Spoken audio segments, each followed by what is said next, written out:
Episode 135 of Australia's #1 marketing show. Ready for some tips and tricks for effectively promoting a professional services business? That was a mouthful. Then you'd better listen up. Welcome to the Small Business Big Marketing Show, where successful small business owners share their secrets to take your marketing to the next level. Now here's your host, Tim Reid.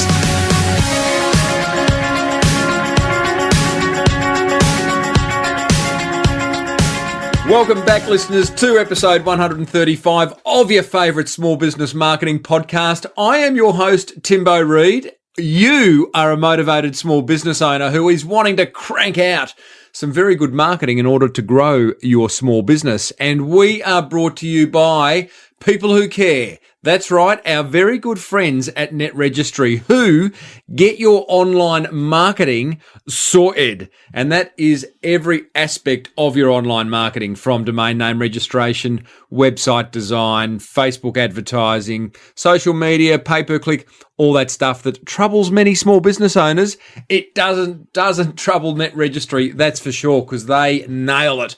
If you go to smallbusinessbigmarketing.com, click on the Net Registry banner, you will be taken to 3 exclusive packages that are put together for you, the listener.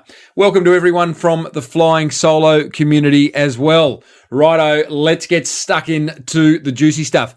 I've got a listener question. It's about public speaking as a marketing tool. I want to give you an update on what is happening in the Small Business Big Marketing Forum, and then I want to introduce you to a very long-time listener and friend of the Small Business Big Marketing Show, Heather Smith, who is going to join me around the fire for a fireside chat about how to market a professional services business. Interesting stuff. She's also a prolific author. Lots to talk about there. However, first and foremost, I have a listener question from Ryan about public speaking. Let's have a listen to it. Hi Tim, my name's Ryan Clark and I have a small business called Cactus Skincare. We're a natural skincare company based in Sydney. I've only just discovered your show recently and I've enjoyed your content a lot. Recently though, you mentioned that public speaking can be a great marketing opportunity, and that struck a chord with me, and I would love to do it, but I've no idea who I should be approaching to make this happen or what I should be offering. Do you have any suggestions? Thanks, Tim. Great question, Ryan. Clearly, you have heard me speak before about my passion for public speaking as a marketing tool, as a marketing strategy for all small businesses. It's as scary as hell, but it doesn't mean you should avoid it. There's so many reasons to do public speaking. I'm pretty sure I've covered them all in past episodes. Suffice to say, it gives you amazing leverage, positions you as an opinion leader, gets you out and about in front of your prospects. You know, there's 3 good ones to start with. Now, Ryan, you ask who to approach and what to offer. Okay, let's tackle those one by one. Who to approach? First of all, in order to decide the answer to both those questions, get clear on your editorial mission. What are you going to speak about? Because when you know what you're going to speak about, it's going to be really easy to structure that and to identify groups who are going to want to listen to that. I wonder whether your editorial mission should be something around affordable skincare. I've had a look at your website. It seems to be what you do. So let's just say, for example, that you are the guy who gets out there in front of people and talks about affordable, high-quality skincare. That is what you keep coming back to. If that's the case, who to approach? I would say mothers groups. I would say people in gyms. I'd be looking for people who are concerned about the way they look. Yeah. So, and mothers groups, I also say, because they would be high users of skincare products anyway. People in gyms, even this sounds like a wacky one, but chambers of commerce, because small business owners, we got to look after ourselves. We have to get that beautiful complexion we all want. But that's a fact. As an insight into small business owners, we could be all looking after ourselves a bit better. Part of that is skincare. So there's some of the groups. I'm sure there's many, many more. But if you get clear on your editorial mission, who to approach all of a sudden becomes a whole lot easier. Okay, so back to the editorial mission, affordable, high-quality skincare. What do you offer? I guess by that question, Ryan, you mean, what do you talk about? Well, number one, we all need a story to tell. If we're going to be a public speaker, if we're going to do public speaking, you need a story to tell because stories engage people. They pull people towards you. They get them leaning in towards you. So you've got a great story to tell. I've read it on your website about how you and your mum went out and you couldn't find, it was particularly your mum, she couldn't find affordable skincare that was made naturally from local products and all that. And she really kind of went into some detail about the journey she went on to then finally develop her own range. It's one of those great entrepreneurial stories. So you've got that to tell. Other things you could do is, this is a bit controversial, but you could lift the lid on the skincare industry, a bit like Dove did, with that famous Dove video taking an average-looking woman off the street and turning her into a supermodel through the power of Photoshop and all that type of stuff, and ended up putting her on the cover of a fake magazine. So lifting the lid on the skincare industry, the secrets that we should know but we don't, that type of stuff. Tips and tricks on maintaining healthy skincare for all ages. And how do I know what to buy? I've just come through duty-free customs this week, having come back from Vietnam. And just again, I talked about choice in last week's episode as well. And I'm just astounded at just how much choice there is in the skincare industry. So I think any brand that puts their hand up and says, I'll help make that choice easier by identifying exactly your skin type and what you need is going to win at the end of the day. So there's some things to offer. What I do with my speaking is I have a number of different topics that I cover. You can go to timreid.com.au. That's my marketing speakers site where I cover the topics. For each one of those topics, I have a master slide deck. So if I get tapped on the shoulder today to say, hey, Timbo, will you go and speak at our event tomorrow? Happy days. I've got that slide deck right there. I always tailor and personalize the slide deck. But if you are going to identify the stories that you want to tell, then it's incumbent upon you to get those stories prepared, get that slide deck happening, and any other resources you need. So Ryan, great question. I'm a lover of public speaking, and I encourage you to get out there and do it. I hope this helped. And if you do, the other thing I encourage you to do is at least audio record it, if not video it. That's great because it's content. You can be constructively critical with yourself when you watch it back and see where the areas of improvement are. And it's just like, because one of the things with speaking is if you don't record it, it goes off into the stratosphere, never to be heard or seen again. So why not record it and create content from that, put it on your website, etc. All right. Thanks, Ryan. If you have a listener question, go to smallbusinessbigmarketing.com, hit on the voicemail tab. You can record me a question just with a push of a button, or you can email me a question. I have got so many questions banked up, and I do apologize. I will get to them over the course of time. So stick around. I might even try to answer a listener question per show. The Small Business Big Marketing Forum is cranking along at a great pace. And let me just go to it now while I do it on the hop. And we've got some great topics happening here. In the last week, one business is saying, what could I do? What could I do with my Facebook? Getting ideas beyond just posting updates. How could they maximize their use of Facebook? So there's some good discussion happening there.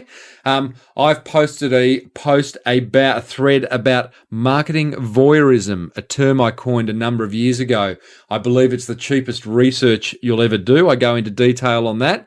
I also share a post about a little video tip that's so far given me 100% conversion every time I do it. I know, crazy, 100% conversion. Promise I've done more than one, but that's a little video tip I share in the forum. We've got other people seeking website feedback and all sorts of stuff going on. If you want to join, $49 a month, recurring. Hello, how cheap is that? I get in there every day. Let's have a marketing discussion. Join the Small Business Big Marketing Forum by going to smallbusinessbigmarketing.com and clicking on the forum button, or going to the products page and doing the same. You'll love it. Love to see you in there. Okay, what else have we got? Heather Smith, today's guest.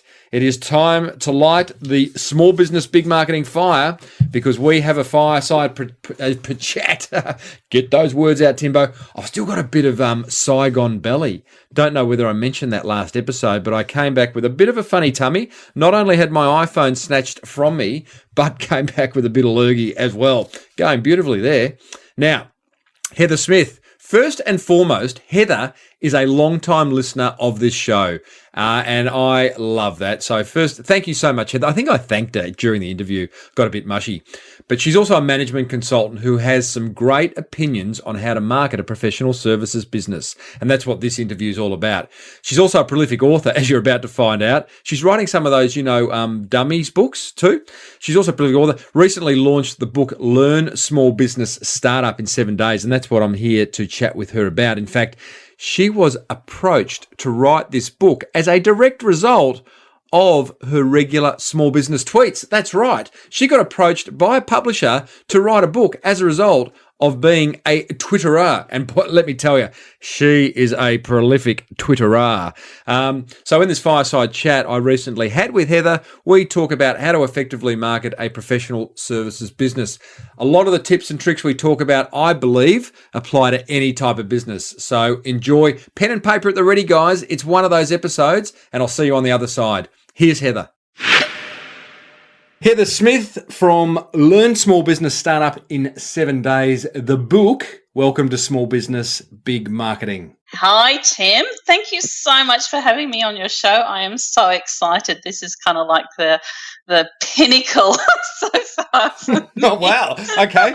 Well, we'll wrap it up there, and you can get Heather's book. No, that's great. I know you've been a long-time listener to this show, and I just love the fact that I can't take any fame for your book writing or anything like that, but I do love it when I come across a listener who you've been with me a long time and you're doing great stuff. You're out there, You're publishing books and building a wonderful personal brand. Yeah, and I listen to you all the time. I listen to all of the podcasts that come out. Stop it. You're the one. Hey, now, first things first, yes. Happy birthday, Heather. Oh, thank you. Thank you. Do you have a special birthday treat for me? Yes, I do. Insert jingle. Oh, no, I want Lukey to come on and sing me happy birthday. Well, okay. I might just chase that down. He's in, where is he? He's Prague. He's in Prague. Prague. Yeah. Hobnobbing it up with, it's the corporate life. They get fat. Prague. They get fat, Heather. Hey?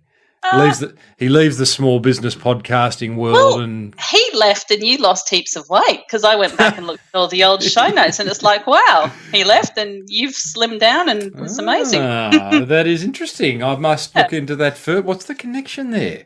Yeah. So look, happy birthday! Thank you, and well done on what you're doing. So you've got this Learn Small Business Startup in 7 Days, which is a very good book. And then you tell me just before I hit record that, do you realise I've got another 4 books coming out this year?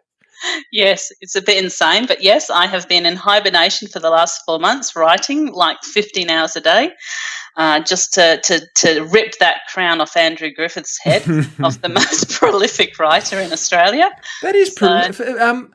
Have you really been? We're not here to talk book publishing because I want to talk about professional services marketing, absolutely. but I cannot avoid. Like, have you really been bunkered down for 15 hours a day, or just? Oh really? Yeah. I would get up at maybe 5 a.m. I'd write for 2 hours, maybe have half hour with the kids, then would write through for about 9 hours, half hour for dinner, and then write through till probably about 2 a.m. And I was averaging about 4 to 5 hours sleep.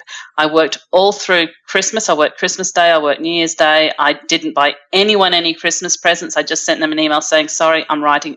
You're not getting anything. Don't buy me anything. We're not doing anything. Well done, Scrooge. Yeah. My daughter lay at my feet for like the school holidays because that was the only way she could get attention from me. Now, hang on. I find this fascinating on so many levels. Creativity. I mean, that amount of time in front of a screen. I mean, I'm going to personalise this. So coming at it from my point of view, couldn't sit there for that long. Tried to once, ended up having spinal surgery. Yes. Secondly, I mean, how does one be creative for that extended amount of time? As I'm coming up towards the end of the day, I work out what I'm going to write about tomorrow. I pull it into my head and then I go to sleep. And overnight, I think about it as I'm sleeping and work out what I'm going to write about as I'm thinking. So I don't exactly understand how that works, but you hear Paul McCartney wakes up in the middle of the night and writes a story or writes a best-selling song. Yeah. And so I'm very much, okay, what I'm going to write about, I need to know what I'm going to write about tomorrow, the night before, work it into my brain, and then go to sleep on it and bang, get up in the morning, structure and just go for it. And if I at any point stop and run out of stuff, I have to move that chapter aside and start working on another chapter and keep working on that chapter. And then we'll draw back on the previous chapter I had stalled on. So just constantly writing. So I had to pull out 2,000 words a day to meet my deadline. What's it do? Now I'm going to move from that to what does that do physically to you? Does it affect you? Have you got a sore back or sore hands?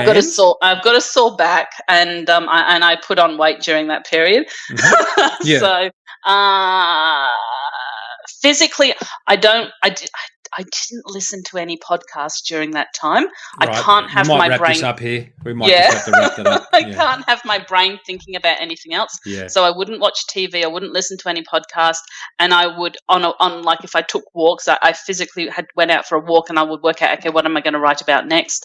It was because it wasn't because I was insane. I had a deadline I had to meet. I had a contractual deadline that I had to meet. Right. Okay.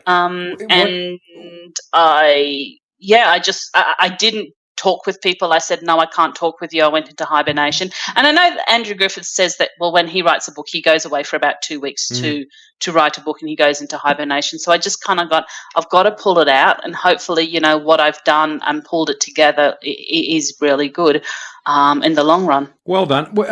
Well, I've got to ask then, why? I mean, the obvious answer is, well, you wanted to be an author and you wanted I've always wanted to write, and the opportunity came to write, and I was asked to initially write my first book, which is MYOB, which perhaps while I use that product and fond of it, wasn't necessarily the book I wanted to write. And then the next book opportunity came along. Then I was approached, and they said, well, in fact, the CEO of Xero, Rod Drury, approached me and said, oh, hey, how about you write a book for us? So I then took that to my publishers, and they said, well, how about we up your ante and put you into the dummies range? And so I then went through an assessment process to see if I was worthy of being a dummies author. Kind of did that. So it was kind of going up that credibility level in the author stakes. The opportunity to write, I know, don't fall asleep, but the opportunity to write an accounting textbook in the dummies range only comes along once in a decade. And so I was extremely excited about that. And I was extremely excited about writing for the cloud range. And I actually sat down with your friend of mine, Valerie Koo, over dinner and said, should I do this or shouldn't I do this? This is going to kill me. And she goes, what else are you going to do over Christmas? So Two Scrooges.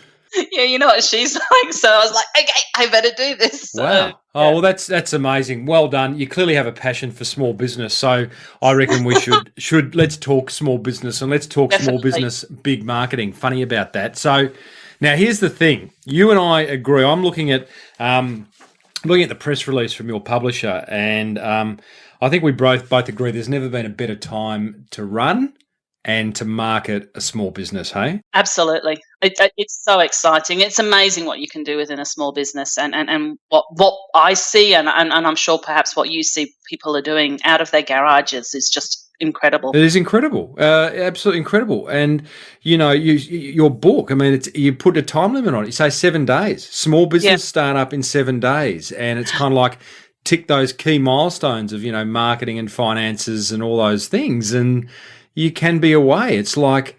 Yeah.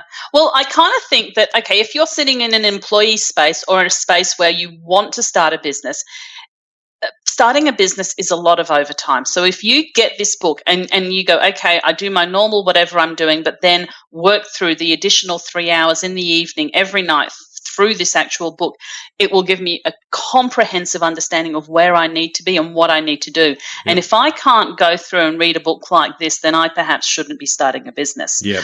If I can't put that extra effort in, and there's lots of activities. And in fact, I got the idea from activities from the activity sheets that you send out in your cha-ching book. Oh, great. Yeah, so there's lots of activities in it. And then as I was going through and putting all of these activities in, I thought they have to have a purpose. What's the purpose? What's the purpose? And suddenly it dawned on me that they should all pull together into a business plan. So if you actually go through and answer everything, you then flip to the back and it just all sort of fills out into a really comprehensive and detailed business plan. And I think sometimes people are like, oh, that's scary. But as you're doing a small activity, it's not scary. So I break it down into these tiny, tiny, small elements that you actually think about. What's your business name going to be? Okay, let's work through that. And I know for me, coming up with a business name took me like 3 months. It was insane. But yeah, so but things like that sometimes sort of stop you, and so you can go on to the next activity. But then to pull out completely into a business plan, I was really excited about. I want to talk about specifically, you got a whole chapter on marketing, and funny, I want to talk about that. And one of the things that I'm really interested in, because listeners of my show will know that I and many of us have a love-hate relationship with social media. You are prolific. Not only are you a prolific author, you're a prolific Twitterer. Yeah. You are, and have been for a number of years. And yes. I'm interested to read here. Heather was even approached to write this book as a result of her useful small business tweets. Really? Yes. So your first your approach to write a book came through Twitter. Yes, well, my approach to write the first book came through Twitter, and I was approached by the acquisitions editor at Wiley. She emailed me and said, "I've seen you here," and bit old school. Yeah, she saw you on Twitter and got on the email. and I was in Sydney at the time and screamed, and I think that sort of made the news report. So I was like, oh my God, actually being asked to write a book. Yep. But then the next one again was Rod Drury, who was, as I mentioned before, he tweeted me on through via social media about why you're not writing a book about my product. Well, let's talk about marketing of a small business. Now, you've got a bent towards accountants and bookkeepers, that kind of space, but I'm sure this has applications right across professional services, what we're going to go through, yeah? Absolutely. So let's start talking about social media and what role it plays. Okay, so from my perspective, I think some of them are really, really relevant, whereas other ones perhaps I wouldn't get involved in. And what I do is very much what you say: repurpose, recycle, reuse. What I'm talking about. So as I'm actually writing, one of the things I do is work on constructing really compact sentences. As you go through the process of improving your writing, you realize that your writing has to be very compact and short. And so Twitter is perfect for that because it's 140 characters. So in fact, if you've actually read every tweet, you don't need to read my books, because practically everything I've ever written about in a book has ended up as a tweet. Yeah, and I will then have it linked so it goes through to Facebook, so it goes through to LinkedIn. And from that, it's amazing the insights that come back to me. And people come back and they disagree with me, which is fantastic.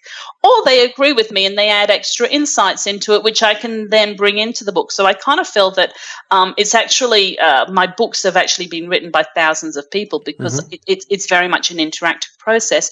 And the Twitter, I find that, I've never been a salesy person. I've never been say, come here and buy this product of me. I've been, it's Easter holidays are coming up. You better get your invoices out before people break, because you're not going to get paid over Easter. So I tell people information, and hopefully that can resonate with them. So Twitter I find very useful for that. You have tweeted 47,073 updates. That is, you are a machine. Yeah, but I've written now. I'm on to my, fifth, sixth book. So pretty much every book is out there. That's interesting. Well, clearly, that is a great use of Twitter. You've made it, it's kind of, what you've said, which I agree with, is that the 140 characters forces upon us, is there a word about succinctness? Is that a word? It's succinct. Yes, succinct. I think succinct is which I'm not very good at. But it is. There's beauty in that kind of, wow, how can I say what I want to say in 140 characters? I can only say one thing, and now I'm forced to do it in a limited amount of characters. So that's a good thing. And secondly, what you've done is kind of then curated the stuff that's been on your mind and the replies you've got back to it via Twitter and turn that into content, into a book. Absolutely. Well, that's what we're always you're always talking about, isn't it? Using content, pushing it out there. And now that Twitter, in case your listeners don't know, you can go into Twitter settings and actually download all past tweets. So you can go and download. So I actually went in the other day and downloaded all 47 of them. So again. If you are not in a person who can actually feel that you're necessarily able to blog or write yourself, you can actually download them, give them to someone and say, look, can you pull something together here? So a copywriter can easily pull articles together from your thoughts if that's the way you wanted to go. What do you say to the small business? So, what do you say to the small business startup who says, Heather, I have to be on social media. I have to. Mm-hmm. Do you go, oh, okay, well then here's how you set up Twitter and Facebook, or do you challenge them? What's your response? Whenever an accountant or a bookkeeper or someone in that space speaks to me, I say you must be on LinkedIn. You have to be on LinkedIn because. So what? I get that. That makes sense. You know, okay, what does that mean? Because being on LinkedIn does that mean open an account and populate your profile, or what? They need to put out their qualifications. They need to detail what their qualifications are.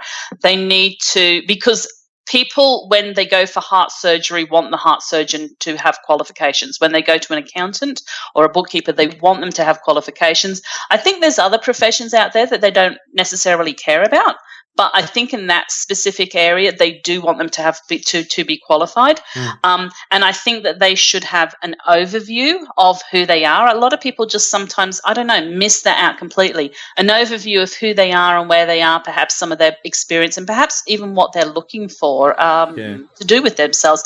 I know mine constantly has on it, I want to have a column in a newspaper, and no one's rung me up about that yet. But I've had it on for 2 years. I figure I'll just, put it out there and see how it comes. As a result of this interview, you will get a column in a newspaper. I won't guarantee it, but funny things have happened. And Timbuktu, small business reporter. That's correct. It's still a newspaper. Hey, don't knock Timbuktu. I'm not knocking Timbuktu. One of the things about populating a LinkedIn profile too, because previously Luke and I, many episodes ago, did interview the CEO of LinkedIn, and we learned that LinkedIn is just full of Google juice. I mean, you Google yourself, and one of the first three things that's going to pop up if you've got it is your LinkedIn profile. Absolutely. Definitely. And as a professional services provider, people are Googling your name.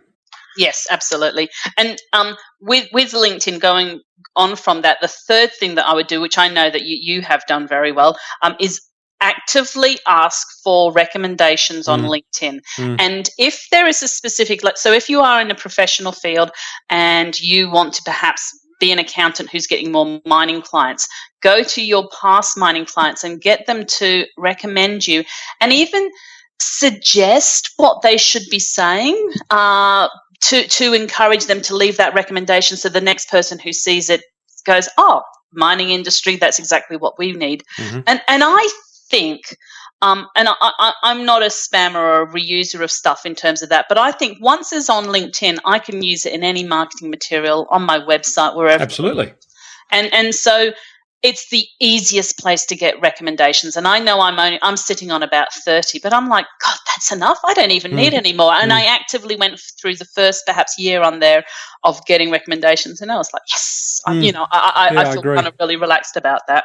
So you're talking to the professional services business owner, you get them on LinkedIn. After that, what do you say to them about social media? Okay.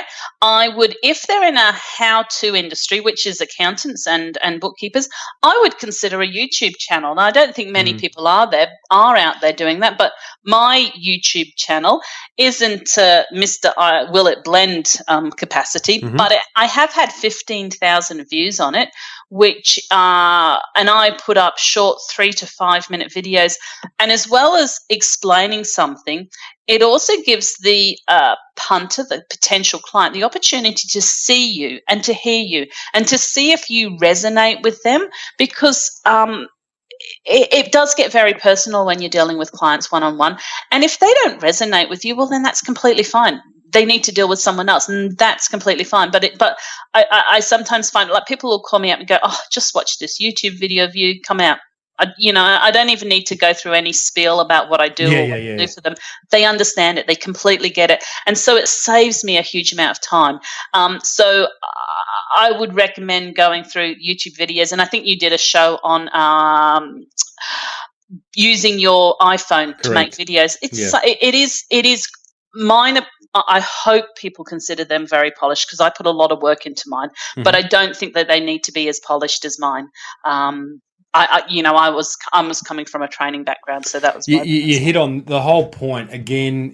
Not getting stuck in the technology. Although I am actually interested to know how you go about your video marketing, so I'll ask you that in a minute. But I do think it's really important to understand that one of the returns on your marketing investment of the stuff we're talking about, particularly video marketing, podcasting, is you get people calling you. They're calling you cold. They've never met you before, but one of the first things they'll say is, "I feel like I know you." They say to me, "Hi, Timbo." Like they'll cite something I've spoken about previously. That's powerful, because I say this in my keynote talks. I said, I hate selling, because I get up on the stage and they go, "Timbo, marketing guy, must be good selling, must all these kind of," they assume stuff. I go, I hate selling. Love marketing, hate selling. Yeah. But fortunately, the way I go about marketing makes the selling really easy. Absolutely. And I think it's really hard when you're going into small business, especially in those initial stages, like, how am I going to sell? I can't sell. And you feel like, God, should I be cold calling or something like that? But, this is okay if you just do simple explanations. And again, the YouTube channel is reusing content I may have written elsewhere that I just slap up into a PowerPoint presentation. And I have a Microsoft little video camera, which was the most expensive one in the store. It cost me about $90. A Microsoft, like on your. It's a Microsoft little video camera, a webcam, Yuck. A Microsoft webcam. Yuck, the dark side. Oh. We can beep that out. Most of my clients are on PCs, so I have to be on PCs. How can I do that? Like, I can't go in if I don't understand how a PC works. So 90% of my clients are on PCs. And that costs like all of $90. It does both video and sound, but I'm sure you can suggest something on the Apple that works just as well. And it's so easy to actually do a recording then. So you hit record on your PC, you talk to your screen basically, and then you're downloading it. You're doing some editing. I actually run it through. I perhaps do it a roundabout way, but I actually record it using GoToWebinar, because it does quite a nice recording for me. Mm-hmm. I then reformat it, so I can also actually simultaneously run a webinar while I'm actually recording my video, which some of them have worked out really successful for me. Mm-hmm. Download it. I sometimes have to reformat it slightly, and I have the exact. I've published exactly how I do that, so I'll give you a link to that, cool. My blog post on that. I then upload it to Vimeo, Vimeo. Yeah. I have a professional paid subscription to Vimeo, which costs me $199 a year. That allows me to restrict what sites it goes on and put a password on it as well. So I actually have some paid videos that you pay and access, just like you taught me how to do in the Freedom Ocean video. Mm-hmm. and then I have other ones that just go up into YouTube and just a free-for-all. And if people share them, I make sure the starter and the ender has a clear, this is my video on it, so people can't chop it off. But if it's shared across the interweb, that's completely fine. Let's move off the bleeding edge for a minute. Okay. I want to talk a bit old school. Mm-hmm. I want to talk referral marketing, because I know that's another thing that you're passionate about, and yes. As service provider, professional service providers, referrals are powerful. They're cheap if you can get them. They are. So, what's the magic? Where's the magic in referral marketing? I think referral marketing comes about through a very nurturing a relationship. It's a two-way street. It's people understanding you and you understanding people.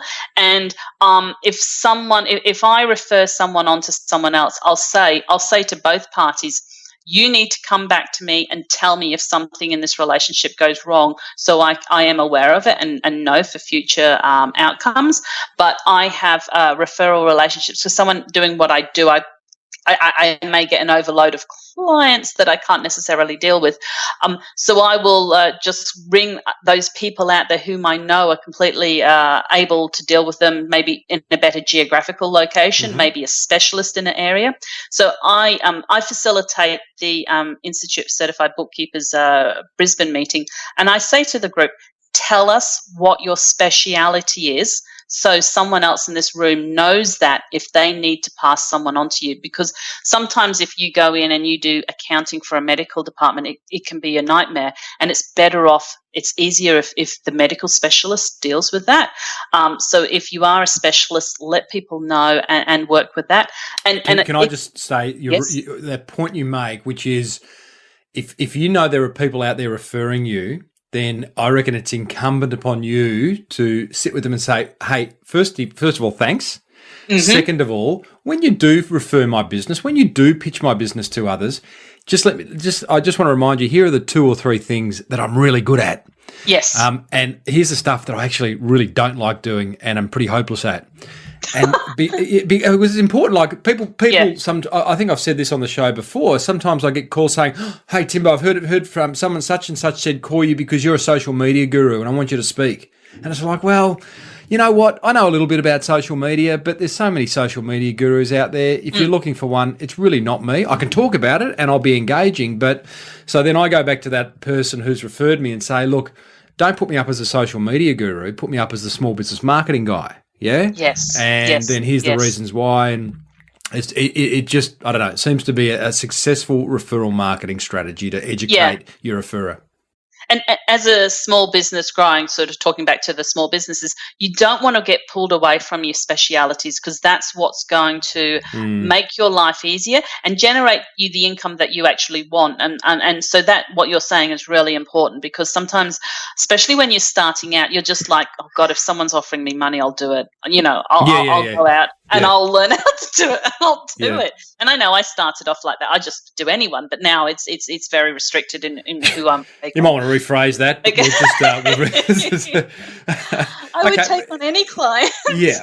Any other referral kind of marketing? The other referral thing that was interesting that happened with me was a lot of the men would refer women to me because perhaps they were breastfeeding and they didn't want a man to come to them. So they'd ring them up and say, yep, can you send a woman down there? So that was interesting. We do actively talk about it, and we do actively pass a lot of work around. And one of the articles I have written is about cooperation within the industry. I don't see anyone out there as my competitor. They are all my colleagues and they are all my friends. And while you on the outside may perceive other accountants to be in competition with me, it would be very rare for me to consider that. And my colleagues who are running independent business to me are the best people I can speak to. And if you are starting a business, go ring them up, say hello to them, send them an email. Like, it amazes me that someone will start a business and won't actually chat with the other people in the area. We don't have. I know that ballet studios have this thing that you're not allowed to start another ballet studio within so many kilometres of another one that's in existence. But accountants are not like that. And sorry, is that an unwritten rule of ballet schools? Is it? I think so. You need to ask about, but that's what they've told me. When I was at the ballet school and with my daughter, and they said, "Oh, she's opened up within the kilometre range, and she's not allowed to."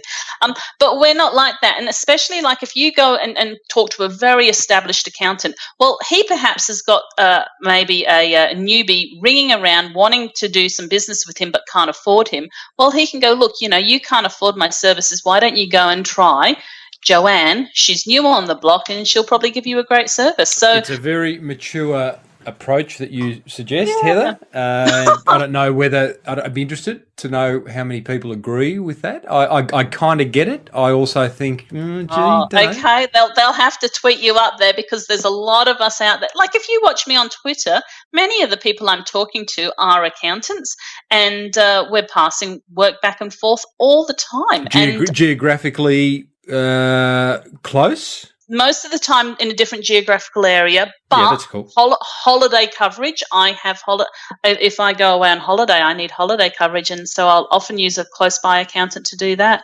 And I need to know them, and they need to know me. So, and I am extremely grateful for them to be able to do that. Now, listeners, I am talking to the very lovely Learn Small Business Startup in 7 Days author Heather Smith, who is a long-time listener of the show, doing great things with her personal brand and her pen. She is prolific. Well, her pen, her type, her keyboard. Now, I want to finish this marketing discussion around professional service-based businesses by talking about WOM, word of mouth. Oh, okay. Which I know you've got a little section in the book on.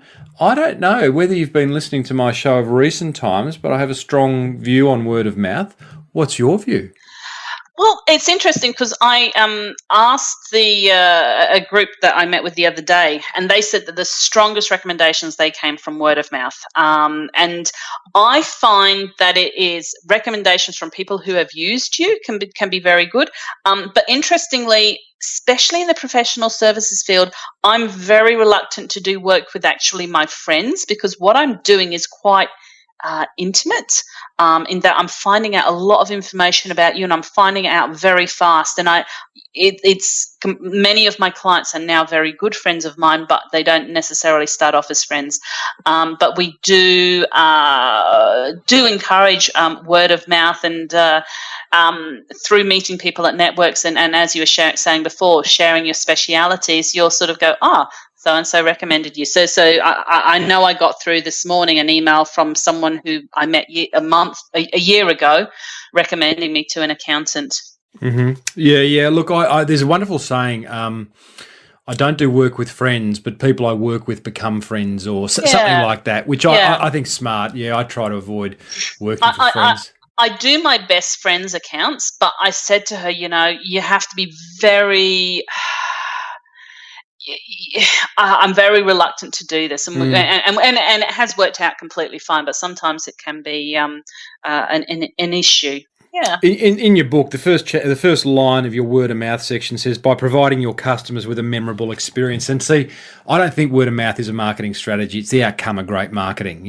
So if you do provide a memorable experience, then someone's going to go and refer you, and that word of mouth. One other thing that I just want to finish on, because I do love it, and with you, you're rational, you're organised, you're all those things that I'm not. Your plan, you have your what's it called, a 6-month marketing forecast. Yeah, like I've never done one of those, and I've seen a few clients recently do it. They know that on that day they're going to write a blog post, on that day they're going to they're going to focus on YouTube and this and like, I think that's really admirable. That's interesting, because being a structured accountant, I thought that was something that, because I sometimes maybe we don't necessarily understand the marketing world, and I thought that's something that you would have. I thought that was actually lacking from my own business. So that's interesting that you say that. Oh, look, I'm probably not in the majority there. I'm sure there's a lot of people listening that do have that plan, but and I guess I thought with you starting off a small business, some of those things you need to think about, because sometimes, like, just missed what's his name, Irish Day. I could have done a great. St. Patrick's Day. Like, I always kind of arrive on the day. I could have done a great campaign if I'd have thought about it 2 weeks earlier, but I didn't. Yeah, I wouldn't don't belt yourself up over that. My St. Patrick's Day promotion. I always think it's funny, like tying your promotion to a particular public holiday, or I don't know, it gives you something leveraged, something to work with, but a discussion for another time. Yeah. Can I share with you some really, really quick tips? Well, what, you haven't already? I know, I've got to share with you. Okay, what are your top 3 tips for what? I'll just insert drum roll, and what are they? Top 4 operational tips. Okay. Operational tips? Marketing tips. Operational marketing tips. Okay. So These are the first two are writing tips. So when you are writing, there is a fantastic website called www.visualthesaurus.com. Oh, yep. And that was the image that I sent through to you on marketing. Yes. It helps you find words when you're writing. The next tip is when you have written, if you have written a blog post, I know we didn't talk about writing blog posts, but if you do write a blog post, drop it into Wordle, WORDLE.net, and it can allow you to generate a word cloud from it and see whether you've talked about, see whether it's on theme and on topic of what you actually think you're writing about. Nice. Okay, because I find sometimes you think you thought you were writing about something, but you've not. You've written about something else, and the Wordle will help you with that. And then if the Wordle highlights an issue, then you can go back to Visual Thesaurus. And the other tip that I had was with public speaking, which again we didn't talk about. With public speaking, I know you've done heaps of shows on that, which has been fantastic. When you are speaking on stage, don't wear your brand new special suit or brand new special suit shoes for the very, very first time, because something's bound to go wrong. I love the randomness of these tips. We've covered a lot of ground in this 40-minute interview, Heather, and I love the fact that you're finishing on a tip with don't wear new shoes when you public speak. Have you seen well, let's talk to Jennifer Lawrence about that. Okay, who's she? She fell over at the Oscars when she went to get her best. Don't want to do that. No. So what's your fourth random marketing operations tip? You only gave me 3. I've now got to pull out my fourth. No, you have to now. You can't leave me with don't wear new shoes. Okay, this was a tip. I won't tell you who told me this, but you have hinted to this. Yeah. But when you are going to speak on stage, go around the audience and get a story, talk to the people and take a story from the audience and share it on stage to really allow you to quickly connect with the audience. Brilliant tip. Always roll up early. Try and roll up if you're speaking. Touch every chair. Touch every chair. Hey, did I tell you that? I thought that was my secret. I know. I actually taught a public speaking class the other day, and I told them that, and they looked at me strange. Yeah. What wacko told you that one? Yeah, that's what they said. No, well, that's there's some wonderful public speaking tips. So the bottom line is be yourself and don't wear new shoes. Yeah. Now, Smithy, you have been a pleasure. I want to thank you from the bottom of my heart for listening to my show for so long and even quoting it through this interview. I feel a bit chuffed. And well done on being prolific. May your back improve. You may have a lovely rest of the day on your birthday. And when you've finished your 5 books, you're welcome to come back on. Oh, well, that will only be a few months away. Andrew Griffith will probably be putting me away. That's right. Oh, he'll be right. He's got a thick skin. All right. Thanks, Heather. Thank you so much, Tim. There it is, folks. Another fireside chat in the can, as we say in the biz. We're not really in the biz, are we? We're just doing a podcast. But another fireside chat dripping with marketing gold from Heather Smith. I really encourage you to go and Learn Small Business Startup in 7 days if you are in the early days of your business, because there is a lot to glean from it. I will put a link to it in the show notes of episode 135. Just go to smallbusinessbigmarketing.com. There is a search box there. Key in Heather Smith, key in episode 135. You will find it either way. Lots coming up, guys, in the coming weeks. Got a really good interview next week with Daniel Flynn from Thank You Water. I've been mentioning this in previous weeks and get a bit of a chuckle over the fact that do we really need another water brand? But Daniel has good reason to bring it to market and he's cranking out some really interesting marketing. So really look forward to that, plus some lots of other goodies as well. Thank you to Net Registry for being a part, for making this show happen, really. And be sure to go and check them out, netregistry.com.au. And I will hopefully see you inside the Small Business Big Marketing Forum, where we can continue the marketing discussion throughout the week. Until next time, may your marketing be the best marketing. See you later. You've been listening to the Small Business Big Marketing Show with Tim Reid. Want more marketing goodness? Then visit smallbusinessbigmarketing.com.